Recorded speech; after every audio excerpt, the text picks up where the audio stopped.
Deputy Broin, number 8. Thank you, Chair. Minister, Rebuilding Ireland promised the delivery of 1,600 homes over a number of years through the Housing Agency's €70 million fund. It was a good initiative and we welcomed it at the time, although we felt it was underfunded. Of the 3,967 properties offered to the Housing Agency for purchase under this fund, only 529 have actually been formally purchased. That's a success rate of 15%. Are you satisfied that the 3,438 homes that have not been purchased or will not be purchased weren't available or appropriate for social housing? Can you confirm that you've actually looked at the list to satisfy yourself of that? Thank you, Deputy, for the question. Under Rebuilding Ireland, the Housing Agency is actively engaged with banks and investment companies in relation to its acquisitions programme. An acquisition fund of €70 million, which is a revolving fund, has been established with the objective of acquiring some 1,600 homes over the period to 2020 for social housing use. The agency also acquires homes through other funds made available to it. And as of the 31st of August of this year, the agency had bids accepted on over 900 homes for acquisition. Contracts have been signed for 552 homes, and 529 of these have closed. The process of selling properties onto approved housing bodies is underway, with 181 onward sales completed, and other homes under caretaker lease arrangements with housing bodies, which allow upgrade works and tenanting to proceed in advance of the onward sale. Properties offered to the Housing Agency may be rejected for a number of reasons, such as the guide price being above house cost limits, the fact that the property is a non-residential unit, such as a holiday home or student accommodation, or no demand for a particular property in the area, or there may already be an over-concentration of social housing in that area. And even when a property is considered appropriate by a local authority, a bid may still not go through because the property may be withdrawn or the bid is not accepted. The National Vacant Housing Reuse Strategy, which I published in July, acts as an overarching roadmap and a focal point for the coordination and implementation of initiatives right across government to ensure that we are utilising our existing housing stock to the fullest extent possible, aiming to return as many recoverable vacant properties as possible back to viable use, increasing the supply of sustainable housing, while also revitalising the vibrancy of local communities.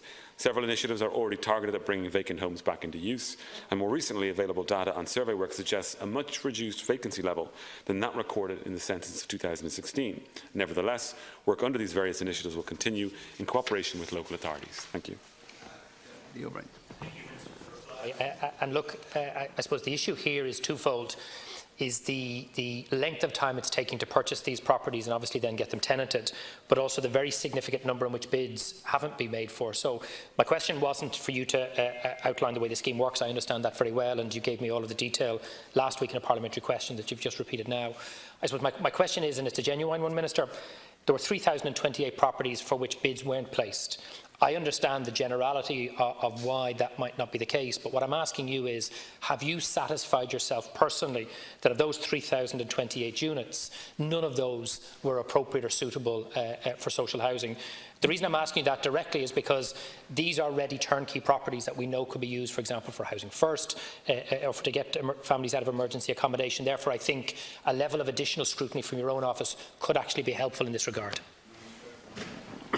And thank you, Deputy, for the further reply. Deputy, I don't inspect the properties myself. I've engaged with the Housing Agency, with my officials who have been in constant engagement on this issue, and I'm satisfied as Minister that everything that can be done is being done. We have to recognise that this is an acquisition programme over a 3-year period to get 1,600 homes, and as I gave in my reply, bids have been accepted on over 900 homes to date, so a huge amount of work has been done.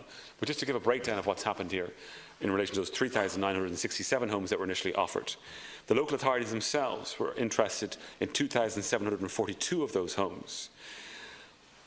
2,163 was the number we then came to after some of those homes were then withdrawn by the vendors themselves. The bids by the Housing Agency were put in on 1,492 homes, and to date 939 of those bids have been accepted, and we've signed 552 of those bids. We're awaiting decision on a further 97, and an additional 194 were withdrawn by the vendor. So actually, when you look what was actually there for the Housing Agency to get, which the local authorities were actually interested in, it is a very, very large percentage. And a huge amount of work has been done, and that work continues to be done in terms of the bidding and the negotiations that are already underway. It's a fantastic programme to have, because what we're being able to do is to get homes that are already built, obviously, and get them into use for social housing homes with housing bodies, and that work is happening. Thank you, Chair. I understand that this process takes time and there's multiple agencies. but with a 15% purchase rate to date, with a 30% bid rate, it seems that you're not going to meet the 1,600 target by 2020. I hope you do, and if we can assist in any way with any local authority, we'll do it. But for example, where local authorities, for example, are not expressing an interest, are you satisfied that that's a legitimate decision?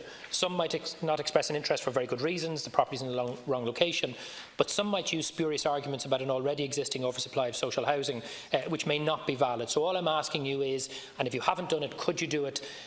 Ensure that where properties are not being pursued, that they are not being pursued for the right and appropriate reasons, because every one of these properties that's purchased, as you know, could potentially get a family or a single person out of emergency accommodation, and therefore greater urgency, I think, is required in ensuring that you meet and in fact exceed the 1,600 target by 2020. For the further reply, we're going to hit that target of 1,600 by 2020. And yes, I'm satisfied with the work that the local authorities have done in terms of making sure that these are properties that they actually want and need and we can use, looking at the different criteria that we have to look at for social housing. If you look at the actual offers that were made, almost a 50% bids were made by the housing agency on the actual offers made, and in relation to those bids that were actually made by the housing agency so that they had satisfied themselves that the bids should be made, we have done 939 out of 1,492. So that's somewhere in the region of 70 to 75% of the actual bids have actually been accepted by the other side, and we're moving to sign these as quickly as we can. Thank you.